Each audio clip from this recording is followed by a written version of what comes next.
quiet evening descends over the stone roofs of Pisa, fog slowly spreads. The city breathes fatigue, lights flicker in dark windows, the wind rustles over the cobblestones. The bell towers ring slowly, as if afraid to disturb someone's contemplation. In a house on Quiet Street, where the walls remembered the steps of Romans, a boy was born. The boy was named Galileo. It happened in the year 1564, in the very heart of Tuscany, when Europe was just beginning to awaken from centuries of sleep. Beyond the house, the world raged. In the south, monks debated the nature of God. In the north, printing presses produced pages of books, knowledge spreading through the cities. The old order was cracking, but holding on. People built castles and beasts, but began to look into the windows of reason, opening new horizons for understanding the world. Galileo was born into a musician's family. His father, Vincenzo Galilei, was an extraordinary man who thought about music as numbers and harmony. Vincenzo taught his son not to memorize, but to understand, not to accept on faith, but to verify. The house was full of conversations about sound, rhythm, philosophy, and nature. Pisa was an old and proud city. The tower, which would later become famous, was already leaning towards God, as if saying, even the established can change, can be unstable. He lived in Galilee since childhood. He was not a hero or a prophet, just a boy with a lively mind, like a river. It finds a path even if there is none. In the evenings, his father showed him the stars. They went out onto the balcony, and the night silence gently wrapped their conversations. The little lights in the sky seemed incomprehensible, but attractive. Remember, his father said, if you want to truly understand something, observe for yourself. Don't repeat. Explore. Galilei nodded, watching the slowly drifting stars. Perhaps it was that very night he felt that truth is not in books, but in the sky, the pendulum, movement, in what can be touched, measured, tested, and explained. Thus quietly began his story, without flashes and fanfares, but filled with meaning and a premonition of discoveries that would change the view of the world. At the age of 17, Galileo Galilei arrived in Pisa, a famous city in Italy. He enrolled at the university to study medicine by his family's will, not his own. His father Vincenzo believed that the profession of a doctor would provide his son with stability and respect in society, but Galileo quickly realized that he was not attracted to medicine. In the 1580s, great changes were happening. Italy was transitioning from medieval traditions to the Renaissance era, where new thinking gradually replaced the old. Universities still followed Aristotle's teachings, where truth was based on the authority of the ancients rather than experiments. But new ideas were already beginning to break through. Florence and Tuscany were centers of change. Philosophical debates, the revival of ancient knowledge, and the reinterpretation of classics filled the air with a new spirit. At the medical faculty, Galileo studied anatomy, botany, and the basics of treatment, but became increasingly fascinated by mathematics and natural philosophy, getting distracted from his studies. Gradually, Galileo began skipping medical classes, dedicating his time to arithmetic, geometry, and mechanics, which became his true passion. In those years, one of Galileo's most famous observations occurred. He stood in the Pisa Cathedral, watching a chandelier swinging on a chain. He noticed that regardless of the amplitude of the swings, the time between the extreme points remained constant, a discovery later called pendulum oscillations. Galileo observed that the time intervals remained almost constant, measuring them with his own pulse. This became the basis for the principle of pendulum conservation, which he later confirmed with experiments. Galileo's discovery became the foundation for the creation of pendulum clocks. At that moment, he felt a hidden harmony in the movement and rhythm, speaking of the laws of the world. Unlike the dogmas of medicine and scholasticism, mathematics offered clarity and order.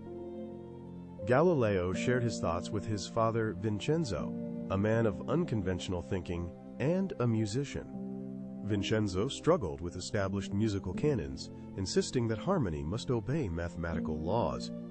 He did not immediately, but eventually decided to support his son's change of profession.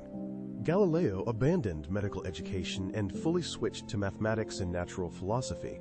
despite the risks and the low social status of mathematicians at the time. After leaving the university without a diploma, Galileo continued his studies independently, studying Euclid, Archimedes, Plato, and Ptolemy. Archimedes had a particularly strong influence on him. Archimedes, a genius who combined geometry with the real world, inspired Galileo. He wrote the treatise, Little Scales, describing a method for determining the density of bodies. The treatise, Little Scales, attracted the attention of contemporaries, laying the foundation for Galileo's future research and his fame in science. Galileo received his first scientific recognition from Marquis Guidobaldo del Monte, a scholar and mathematician from a noble family, who became his patron and helped his career. Galileo also communicated with physicist Paolo Sarpi, mathematician Christopher Clavius, and philosopher Cesare Cremonini, expanding his circle of intellectual connections. In 1589, thanks to the help of Delmo del Monte, Galileo obtained the chair of mathematics at the University of Pisa, where he had previously studied. Pisa at the end of the 15th century was a stronghold of academic tradition, where Aristotle's authority was unquestioned, but Galileo began to criticize his teachings on the motion of bodies. Galileo argued that the speed of falling bodies does not depend on their mass, but only on time, which was a revolutionary idea at the time. It was previously believed that the heavier the body, the faster it falls, an idea propagated by Aristotle himself and considered obvious. Galileo conducted experiments, possibly in a laboratory or from the Leaning Tower of Pisa, proving that bodies fall with the same acceleration if air resistance is ignored. The university community rejected his ideas. Colleagues considered Galileo dangerous and audacious, which caused regular conflicts with professors and the rector. After 3 years of teaching, Galileo decided to leave the university, refusing to compromise with the conservative academic environment. In 1592, Galileo moved to Padua, a city under the rule of the Venetian Republic, where he took the position of professor of mathematics at the university. The University of Padua is one of the oldest and most free-spirited in Europe. This appointment became a turning point in Galileo's life. Padua, at the end of the 15th century, was a dynamic university center where a spirit of intellectual freedom prevailed, and medical reformers like anatomist Andreas Vesalius worked. Lectures were given in Latin, Greek, and Italian. Here, Copernicus's ideas were discussed, albeit cautiously, reflecting the spirit of the era. Galileo quickly became a popular lecturer. His lectures on mechanics and astronomy attracted students, nobility, ambassadors, and travelers. Galileo's teaching style was unusual. He used experiments, physical models, and demonstrations, presenting material clearly and vividly. Galileo lived in Padua for 18 years, which became the most productive period of his scientific career, full of discoveries and developments. During this time, he invented an improved version of the thermometer, began developing the principles of inertia, and created designs for hydraulic machines. Galileo develops the theory of ballistics and writes the first drafts of works on dynamics, laying the foundations of a new science. At the same time, he starts a family. He has a mistress, Marina Gamba from Venice, with whom he has 2 daughters and a son. Galileo later places his daughters in a convent and tries to arrange for his son to be in a university environment to continue his education. During this period, Galileo actively corresponds with other scientists in Europe. The exchange of knowledge stimulates his scientific research. Galileo communicates with German astronomers, Dutch inventors, and Italian philosophers. He builds a network of scientific contacts and learns about new developments in optics. Soon Galileo will hear about a mysterious device from the Netherlands. For now he is a professor, engineer, teacher, father, and innovator dreaming of more. He conducts experiments, sketches new mechanisms, interacts with Venetian senators, and increasingly moves away from speculative science. Galileo bets on the experimental method. He studies not books, but what can be measured and reproduced, which sets him apart from his era. He is not yet famous, but the foundation of the scientific method is already laid. By the beginning of the 16th century, he was a respected professor.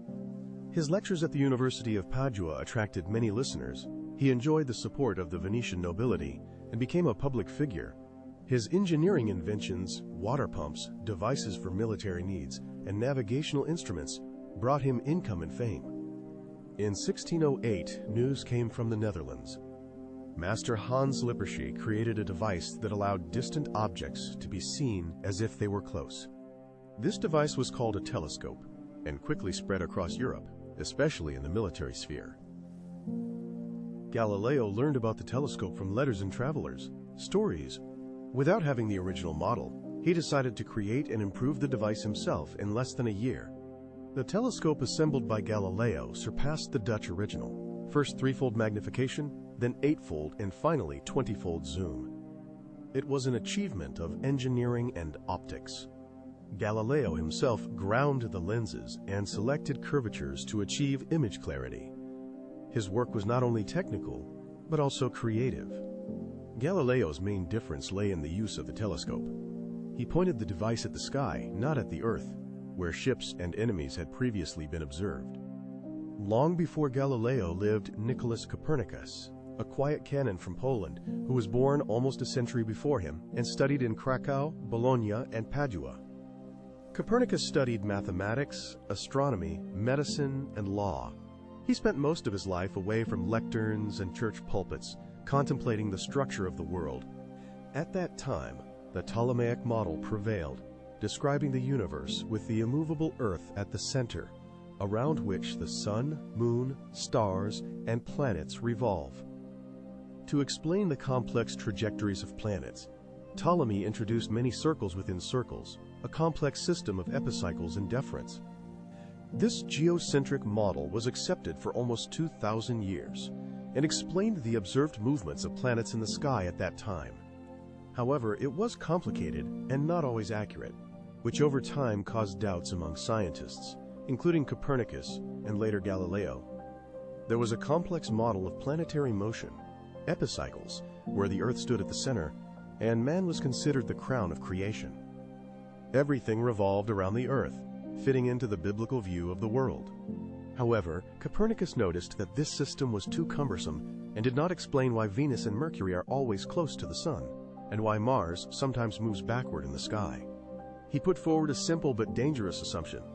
It is not the Sun that revolves around the Earth, but the Earth that revolves around the Sun and around its axis, changing the worldview. This model explained the alternation of day and night, seasons, phases of the moon, and the movement of planets more simply and elegantly than the ancient Ptolemaic system with epicycles. Copernicus understood the radical nature of his idea and did not publish his work for a long time. Only a few months before his death did his book, On the Revolutions of the Heavenly Spheres, come out. He died without waiting for society's reaction. The response to his idea was slow and cautious. The Church did not immediately ban the book, considering it a hypothesis for calculations. Almost 70 years passed before Galileo first looked through a telescope and saw evidence confirming Copernicus's ideas. Seeing the phases of Venus, Galileo realized it is impossible to explain this if the Sun revolves around the Earth, which became a strong argument in favor of heliocentrism. When he discovered the moons of Jupiter, it further supported the heliocentric theory, proving that not everything revolves around the Earth. He realized that not everything revolves around the Earth, so the Earth is not the center. We are not the main ones, but only part of a great movement in the universe. Heliocentrism was not just a scientific model, but a true revolution in consciousness. It changed astronomy, philosophy, theology, and the psychology of society.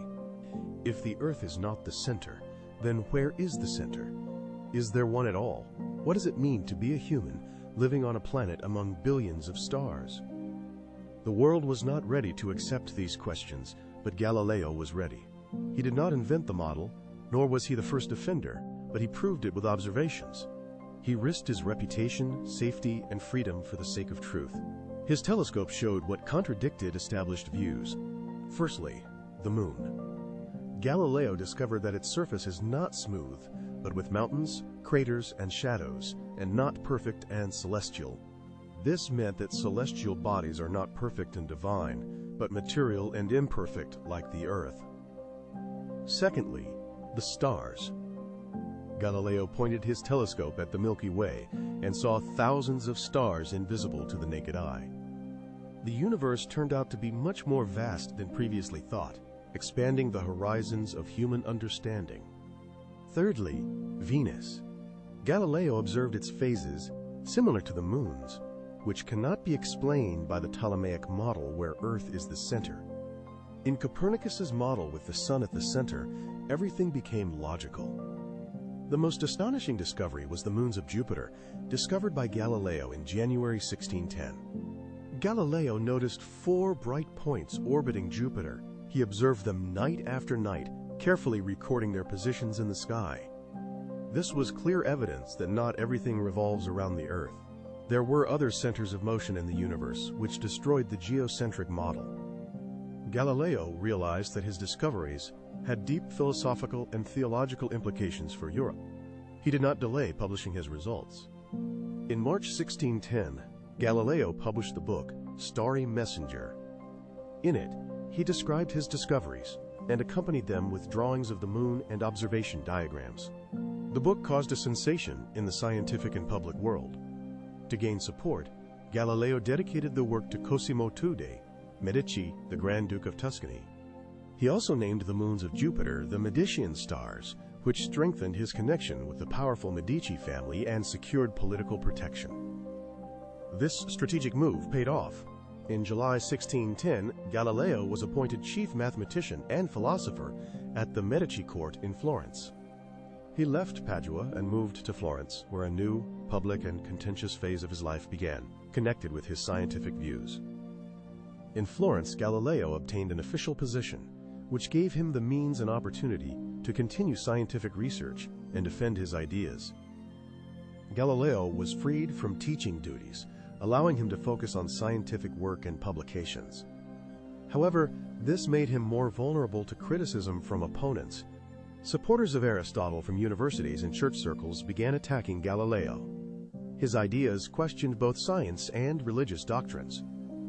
If the heavens are imperfect, if the earth is not the center of the world, then what about the biblical descriptions? The earth is the main arena of divine design, so the church world believed.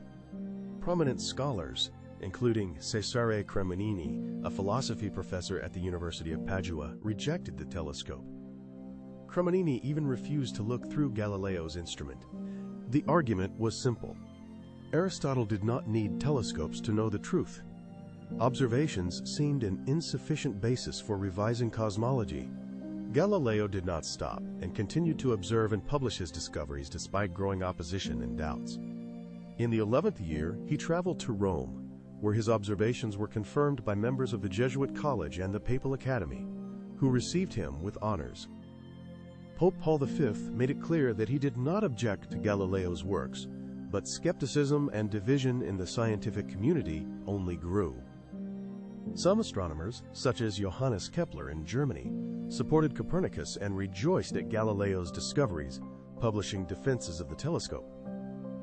In Italy, however, the situation was more complicated, and Galileo understood that scientific evidence was insufficient for universal acceptance. It was necessary to explain, persuade, and argue. He began writing not only scientific treatises, but also dialogues, addresses, and letters, gradually becoming a popularizer of science and knowledge. Importantly, Galileo was not a radical. He did not reject faith and did not fight the church directly, sincerely believing that Scripture and science do not contradict each other. He believed that the language of the Bible is symbolic, while the language of nature is literal. He wrote, "The Bible tells us how to go to heaven, not how the heavens are arranged." However, his confidence and sharp, witty, rhetorical style caused irritation. He often mocked his opponents, calling them donkeys and parrots of Aristotle. This created enemies for him. Meanwhile, research continued, and he began studying the laws of motion of bodies, which would later become the foundation of mechanics. He increasingly supported Copernicus's heliocentrism, first cautiously, then openly. His views gradually became clearer and bolder. In the year 1616, the situation changed. The Catholic Church officially banned Copernicus's teachings as heretical pending review. Galileo was forbidden to publicly promote heliocentrism as fact, allowing it only to be considered as a hypothesis. This was the first official restriction. Galileo complied formally, but was already preparing for the main battle. He began writing his major work, a dialogue on the two chief world systems. In this work, he will compare the ideas of Ptolemy and Copernicus, where the voice of reason will, of course, be on the side of heliocentrism. Galileo's story is not only about science and trial. Behind the great scientist stood a man with feelings, fears, and a family. He was never officially married. Galileo had a woman named Marina Gamba, a Venetian. Their union was not officially formalized, but she was the mistress of his household. They had 3 children, 2 daughters, Virginia and Livia, and a son, Vincenzo. The daughters were born out of wedlock, which complicated their fate.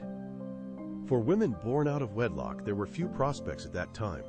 Galileo understood this and chose a different path for his daughters to protect their future. When Virginia turned 13, she was sent to the monastery of St. Matthew in Arcetri near Florence. Livia soon followed her. Both children became nuns of the Poor Clares order, one of the strictest monastic orders of that time. Their lives were cut off from the world. Virginia, who took the name Sister Maria Celeste, was especially close to her father. Despite the walls and rules, she wrote him many letters.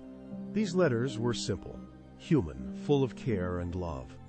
She asked him to take care of his health, shared her thoughts, and maintained their connection. Maria Celeste took care of Galileo, even darning his shirts. Their correspondence showed no alienation, but genuine affection and mutual understanding. She understood his loneliness, and he her confinement. When Galileo was put on trial by the Inquisition, Maria Celeste prayed and supported him with letters. After the sentence of house arrest in Arcetri, Galileo lived close to the monastery. They sometimes spoke through the grate, and she sent him food and took care of the house. But happiness did not last long.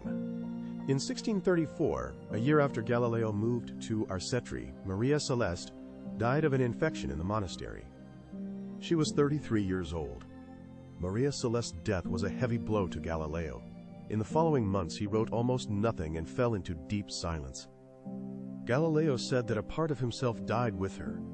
Their second daughter, Livia, remained in the monastery, but there was no closeness between them, only respect and rare mentions in letters. Son Vincenzo was officially recognized by Galileo as his father. He secured legalization and a title for his son, provided him with education and a future, but distance remained between them. Vincenzo had musical talents that set him apart from others, but his relationship with Galileo remained cool and formal. Vincenzo Galilei, gifted like his grandfather, studied law but had no passion for science. Financial difficulties plagued him, and he often asked his father for money, managing affairs irresponsibly. Galileo helped his son sparingly. After Galileo's death, Vincenzo tried to claim the inheritance and published some of his father's works, but did not continue the great scientist's scientific legacy. Galileo lived almost his entire life among books, instruments, and calculations. He was surrounded by children, concerns, letters, evening conversations, anxieties, tears, and laughter. The house in Arcetri was not only a place of work, but also of memory. The house held the memory of his daughter, who whispered prayers for him every night, and of the women to whom he gave shelter. The family lived there quietly and deeply, without loud words. After the publication of the Starry Messenger and telescopic discoveries, Galileo's name became known not only to scientists, but also to the general public, especially the church and secular elite. Galileo became a symbol of new thinking. He was a man capable of looking beyond dogmas and seeing the universe as it is. This brought him both recognition and tension. Increasingly, Galileo openly supported Copernicus's ideas, the heliocentric model in which the sun stands at the center and the earth revolves around it. Celestial bodies moved around the earth. This statement questioned the traditional interpretation of the Bible, where the earth is the immovable center of creation in the cosmos. In 1616, several years after the release of the Starry Messenger, the Roman Catholic Church officially condemned Copernicus's teachings. At the meeting of the Congregation of the Index of Forbidden Books, Copernicus's main work was declared erroneous from the standpoint of faith and banned until corrections were made. In the same year, Galileo was summoned to Rome. He arrived confidently, hoping to prove that heliocentrism was not heresy but a scientific fact. Galileo demonstrated the telescope, discussed his observations, and presented arguments. He was received politely, but behind the scenes a strict decision was being prepared. He was forbidden to publicly teach, discuss, or promote heliocentrism as truth, according to the oral order of Cardinal Robert Bellarmine. Galileo complied and temporarily fell silent. For several years he worked on mechanics, hydrodynamics, and the anatomy of vision, postponing the discussion of heliocentrism. In the year 1623, Urban VIII became pope, an educated man interested in science and personally acquainted with Galileo. The new pontiff seemed an ally of reason. Inspired by the changes, Galileo decided to resume his scientific research and debates on heliocentrism. He returned to discussing the structure of the universe and began writing a book, adhering to the formal requirements of the Church. He wanted to present both world models as hypotheses. The book presents a dialogue about the two main world systems, Ptolemaic and Copernican. It was published in Florence 9 years after the work began. Formally, the book complies with the Church's prescriptions. It features 3 characters, Salviati, Sagredo, and Simplicio, each representing their own point of view. Salviati speaks on behalf of Galileo, Sagredo is a neutral listener, and Simplicio is a supporter of Aristotle and Ptolemy. They discuss stars and planetary movements. Upon reading, it becomes clear that Simplicio appears foolish, stuck in old thinking, and often finds himself in awkward situations. Contemporaries saw in Simplicio a parody of Pope Urban VIII, who insisted on including the idea of God's omnipotence in the book. The phrase, "If God is omnipotent, he can create the universe as he wishes," was placed in the mouth of Simplicio, which turned out to be Galileo's mistake. When the book reached Rome, it caused a scandal. Urban VIII felt offended and humiliated. It seemed that Galileo mocked the Pope and used his popularity to promote a forbidden doctrine. He was ordered to appear in Rome. Despite poor health and the age of 69, Galileo set off for Rome. In the Vatican, he was placed under supervision. Galileo Galilei was under guard in the Inquisition building, but in relatively mild conditions, in a room with a servant, not in a cell. The trial of Galileo lasted several months. He was accused of violating the 1660 order by promoting heliocentrism not as a hypothesis but as truth. Galileo tried to justify himself, claiming that he did not prove but discussed heliocentrism as a philosophical dialogue, not as a scientific treatise. However, the pressure on him increased daily. In June 1633, Galileo was found guilty of grave suspicion of heresy. He was ordered to publicly recant the teaching of heliocentrism. On June 22nd, he uttered the famous words of recantation, kneeling before the judges of the Inquisition. He signed the formula of recantation, cursing heliocentrism and promising not to spread it anymore. There is a legend that after the recantation, he quietly said, "And yet it moves." This phrase appeared decades later, but symbolizes his true beliefs. After the trial, Galileo was sentenced to lifelong house arrest, but the punishment was relatively mild. He was neither imprisoned nor tortured. He was first sent to Siena, to the palace of Archbishop Ascanio Piccolomini, an educated and kind man, where Galileo spent some time. Galileo spent several months in relative peace, but the Vatican soon insisted on his relocation due to the scientist's too free behavior.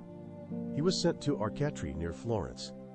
The house in Arcetri belonged to Galileo's family and was the residence of his 2 daughters, nuns of the Order of St. Clare.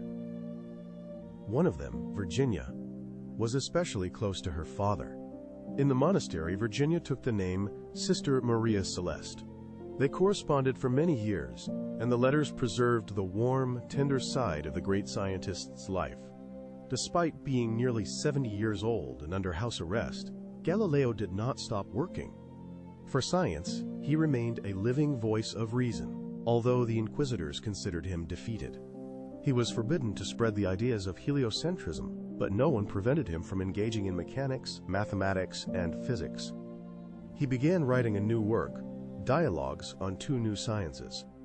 This book became the culmination of his entire scientific life, covering research in mechanics, material strength, describing the motion of bodies, laws of acceleration, and ballistics. Galileo presented ideas that would later become the foundation for Newton. He completed the destruction of Aristotelian physics and created the first solid foundation of classical mechanics. The work on the book was carried out under difficult conditions. In 1634, Maria Celeste, Galileo's beloved daughter, died. Her death was a heavy blow to the scientist. After the death of his daughter, Galileo sank into deep sorrow. Yet, he continued his scientific research despite severe life trials. During a period of severe depression, Galileo wrote less and remained silent more. But he did not give up, despite increasing difficulties and worsening vision due to glaucoma. 3 years later, he completely lost sight in both eyes. Galileo could no longer read or write on his own. He began dictating his thoughts to students and assistants. Among his students were Vincenzo Viviani and Evangelista Torricelli. Viviani would become Galileo's biographer and promote his works until the end of his life. Torricelli would later invent the mercury barometer and become an important figure in the development of the physics of pressure and vacuum. He helped Galileo complete his last book. The book, Dialogues Concerning Two New Sciences, was published in 1638. It was printed not in Italy, but in Leiden, in the Protestant Netherlands. In the Netherlands, the Inquisition's bans did not apply, so the book quickly became popular in universities across Europe. It spread despite prohibitions. In seclusion at Arcetri, Galileo continued to converse with scientists, albeit through letters. He was respected and sought for advice. Galileo's home became an informal scientific center. Young mathematicians, students, and researchers came there seeking knowledge and the master's guidance. He no longer looked at the sky, but his thoughts remained high, aimed at the stars and new discoveries despite his blindness. On January 8, 1642, Galileo Galilei died in his sleep at his home in Arcetri. He was 77 years old. He died as a condemned heretic, formally banned. The church forbade burying him with honors, despite his scientific achievements. In the center of Florence, Galileo Galilei was buried in a simple tomb without a monument. But after his death, his ideas continued to live and spread, despite the prohibitions. 45 years after Galileo's death, Isaac Newton published a work in which he acknowledged in the preface, "If I have seen further, it is by standing on the shoulders of giants." One of the giants on whose shoulders Newton stood was Galileo. His contribution was recognized, although during his life and after death, he remained banned. Galileo died under house arrest, officially condemned by the Inquisition. His works were banned, and his name became dangerous to mention even in conversations. He was buried modestly without church honors in a side chapel of the Basilica of Santa Croce in Florence. His disciples dreamed of more, but the church refused. They wanted to erect a monument to Galileo next to the great Italians in the center of the church, but the church did not allow it. His name remained unwelcome. Almost 100 years passed, but the memory of Galileo did not disappear. His disciples, especially Vincenzo Viviani, continued to defend the scientist's honor. Viviani wrote the first biography of Galileo, collected his manuscripts and letters, trying to achieve posthumous rehabilitation, but unsuccessfully. Only in the year 1737, after many years of struggle, Galileo's memory became more recognized and his honor restored. 95 years after Galileo's death, the church changed its attitude towards him. The Grand Duke of Tuscany obtained permission to move the scientist's remains to the main nave of the Basilica of Santa Croce. Next to the graves of Michelangelo and Machiavelli, a lavish marble mausoleum was erected with a bust of Galileo and sculptures symbolizing astronomy and geometry. On the mausoleum was the inscription, "To Galileo, Galileo, the greatest philosopher and mathematician." This became an acknowledgement of his contribution to science many years after his death. When the original burial was opened for the transfer of the remains, Parts of the body were secretly stolen: a tooth, 2 fingers, and a vertebra. These relics became symbols of an almost religious veneration of the scientist. One of the fingers, the middle one, is today exhibited in the Museum of the History of Science in Florence, which was renamed the Galileo Museum. His name sounded openly and respectfully once again. His works began to be republished, and in the 15th century, with the development of Newtonian mechanics, it became clear: without Galileo, there would be no modern physics. Galileo was referenced, quoted, and his manuscripts carefully studied, but he did not receive full rehabilitation even after the lifting of the ban on heliocentrism in 1758. Only in 1979 did Pope John Paul II openly admit the Church's error regarding Galileo and convene a commission to analyze the scientist's case. The commission of historians, theologians, and scientists was to examine Galileo's case not only legally but morally. The work lasted 13 years. In 1992, nearly 360 years after the Inquisition trial, the Pope officially acknowledged that Galileo Galilei was unjustly condemned. In his speech, he stated that there should be no conflict between science and faith, and that the sorrow lies in the misunderstanding that could have been prevented through open dialogue.